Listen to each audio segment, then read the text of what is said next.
Maraming salamat sa ating Agriculture Secretary, Secretary Kiko Laurel. Magsiupo po tayo.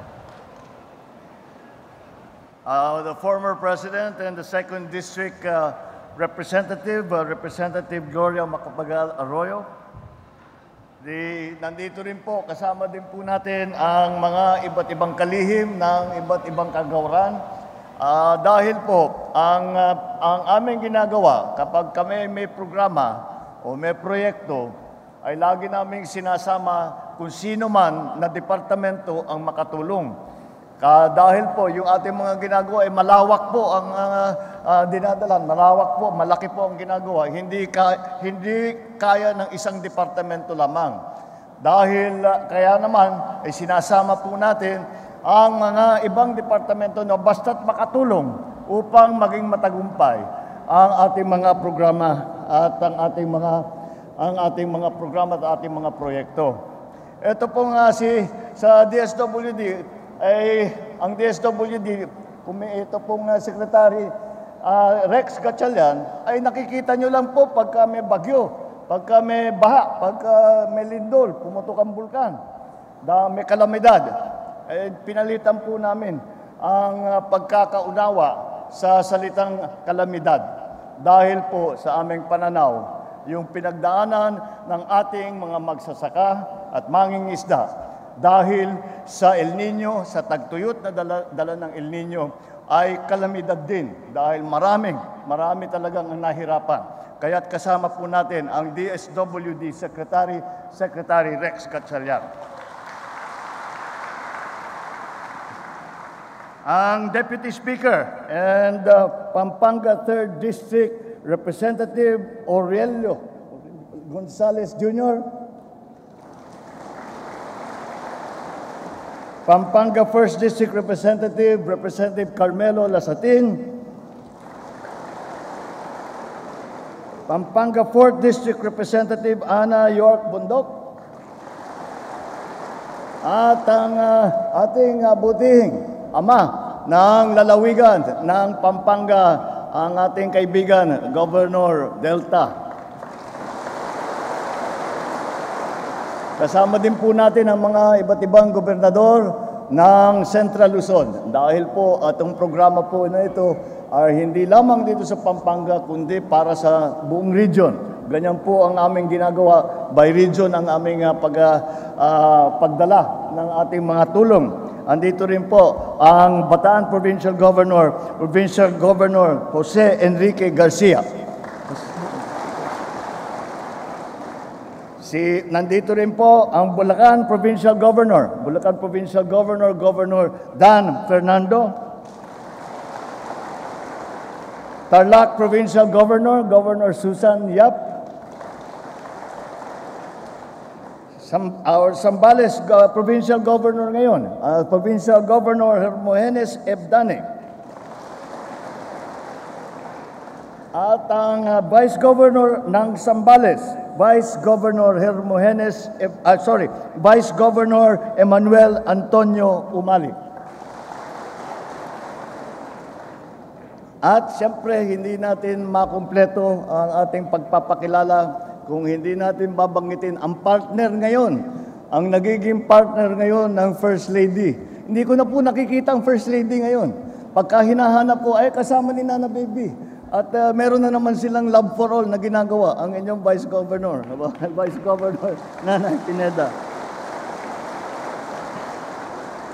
Sa lahat ng mga aking kasama sa pamahalaan, sa serbisyo publiko, lahat ng mga elected officials, local and national na nandito ngayon, my fellow workers in government, at ang pinaka-importante, ang pinakamahalaga na kasama natin ngayon dito sa ating pagbigay ng kaunting tulong sa ating mga magsasaka ay ang mga benepisyaryo na magsasaka at mangingisda. Kayo po.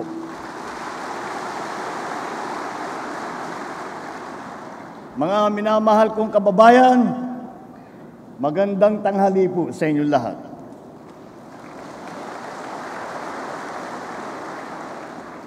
Masaya akong makasama kayong lahat sa araw na ito. Kung naging tunog Ilocano, halo-halo man o ang aking Kapampangan, pasensya na po dahil matagas talaga ang dila ng mga Ilocano. Kaya kuminsan parang akala namin na salita namin Kapampangan na pero walang nakakaintindi.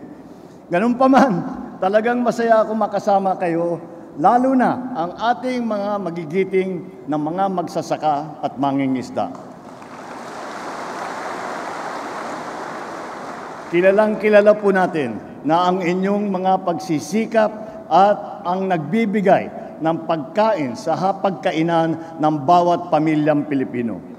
At kung pagkain lamang din naman ang usapan, abay dapat lang na dumaan tayo dito sa Pampanga, hindi lang dahil sa masarap na luto ng mga kabalen, kung hindi sa malaking ambag ng inyong lalawigan sa sektor ng agrikultura.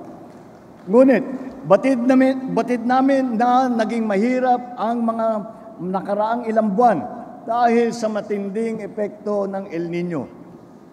Sa aming pag-aaral, mahigit 4,000 magsasaka sa inyong rehiyon ang lubos na naapektuhan ng tagtuyot at nagdulot ng higit 360 milyong pisong halaga ng pagkalugi upang makatulong sa inyong pagbangon. At bilang pasasalamat sa inyong araw-araw na pagsisikap, kami po ay mamamahagi sa inyo ng ilang tulong pandagdag sa inyong kabuhayan. Una na dito, galing po sa tanggapan ng Pangulo, ay magbibigay ng mahigit na 100 milyong pisong tulong na siyang ipapamahagi sa halagang tig-10,000 piso sa bawat magsasaka, mangingisda at ilang pamilya dito sa Pampanga at sa lalawigan ng Bataan, Bulacan, Nueva Ecija, Tarlac at Zambales.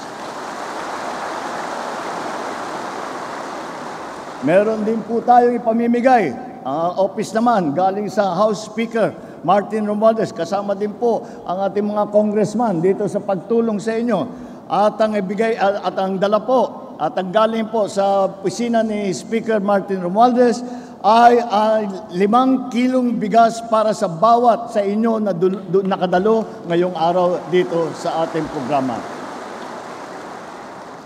Sa ilalim naman ng ayuda sa kapos ng kita o AKAP program ng DSWD, makakatanggap din ng tig-10,000 piso ang 10,000 mga benepisyaryo nito. Ito po, mga naka-display dito. Meron din kaming bitbit na mga makinarya, mga bangka para sa pangingisda. At bukod pa riyan, ay meron credit assistance. Tutulong po sa pag-utang upang meron tayong gamitin po na puhunan. Mula naman sa DOLE, mamimigay din tayo ng ayuda sa ilalim ng TUPAD program at livelihood assistance sa mga napiling benepisyaryo. Bukod pa rito, may nakalaang training support, scholarship grant at mga starter toolkit para naman sa mga benepisyaryo at ang ating mga nagiging test na scholar. Batid din po namin na matapos ang labis na tag-init, ang malakas na ulan at baha naman ang haharapin natin na suliranin sa susunod na ilang buwan. Kaya po, pinaghahandaan na natin ang pagdating ng tag-ulan. Bagamat ang panalangin natin lahat ay maging mapaminsala ang mga susunod na kalamidad, naghanda na po tayo at naglaan po tayo ng 5 milyong pisong standby fund para sa inyong rehiyon kung sakali man kaya kailanganin po ninyo. Nakatabi na rin po ang mahigit 200,000 family food pack at mahigit 23 milyong halaga ng mga non-food items. Noong Disyembre naman ay natapos na ng DPWH ang Integrated Disaster Risk Reduction and Climate Change Adaptation Measures para sa mahabang lugar dito sa Pampanga, para sa mga mababahang lugar dito sa Pampanga. Ito ay naglalayong mapabuti ang drainage system ng daluyan at lumalagos ng mga ilog, lalo na kapag umuulan ng malakas. Nakumpleto na rin ng DPWH ang 2 proyekto sa Lubao at sa Florida Blanca para masiguro ang kaligtasan ng mga sakahan at ng taong bayan mula sa pagguho ng lupa.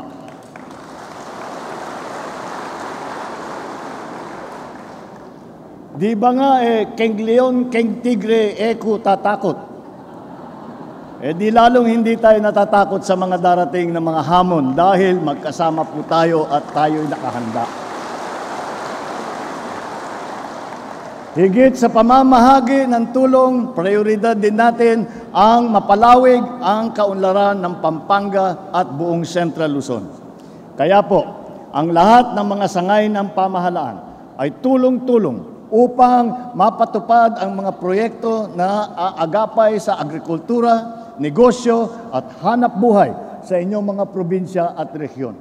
Sa agrikultura, halos 1 bilyong piso na ang inilabas natin mula noong 2023 hanggang sa Abril ng taong ito upang pondohan ang pangtulong na serbisyo para sa ating mga magsasaka sa buong Region 3. Upang mapabilis ang pagdadala ng mga produkto sa merkado, gumagawa po tayo ng mga infrastruktura na magdudugtong sa mga lalawigan ng Central Luzon, patungong Northern Luzon at sa Kamaynilaan.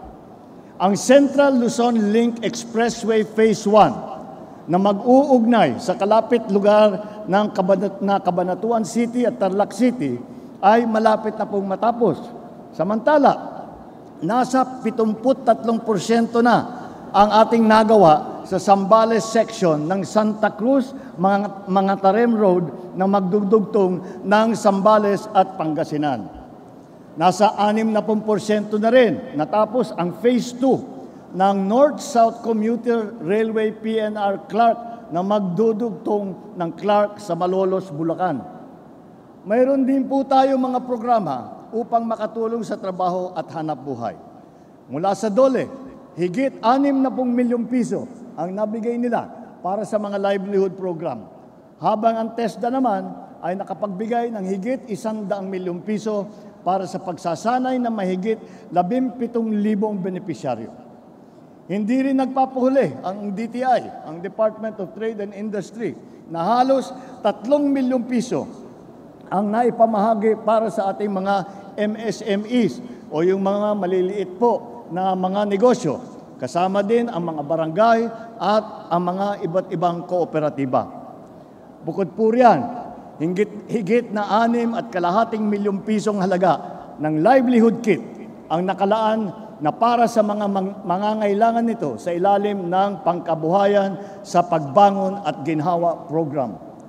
Bukod pa rito, ang lagpas 7 bilyong piso na ating ipapamahagi para sa mga programa ng DSWD tulad ng Quick Response Fund, AIX Program, 4Ps at iba pa. Batid din natin na ang isang matibay na edukasyon ang susi sa isang magandang hanap buhay at kinabukasan.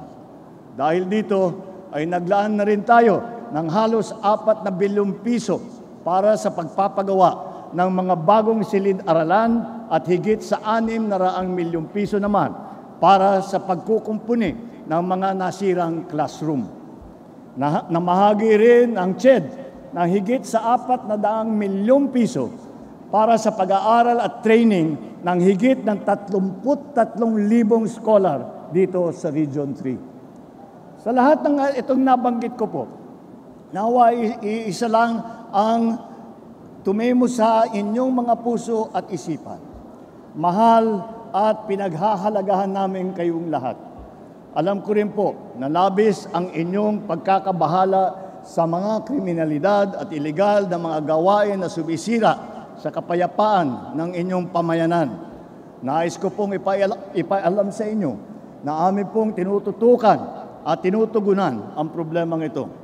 Sa katunayan, meron na kaming ginawang task force galing sa DILG para tutukan ang mga iligal na gawaing kaugnay ng mga naririnig natin mga pogo at patuloy din ang pakikipagtulungan ng Bureau of Customs sa ilang ahensya upang matigil ang pagpupuslit na iligal na droga dito sa bansa.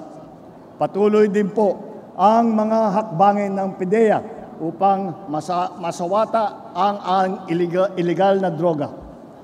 Naririnig din namin ang inyong mga daing. Nakikita namin ang inyong mga sakripisyo. Ang inyong patuloy na pagsisikap sa araw-araw ay inyong tulong sa pagtataguyod ng ating pinapangarap na bagong Pilipinas. Makakaasa kayo na buong puso at walang tigil kaming kikilos upang matamasan ninyo ang matamis na bunga ng inyong pagsisikap. Mabuhay po kayo! Mabuhay ang ating mga magsasaka at mangingisda! Mabuhay ang bagong Pilipinas! Maraming salamat po at magandang tanghali po sa inyong lahat.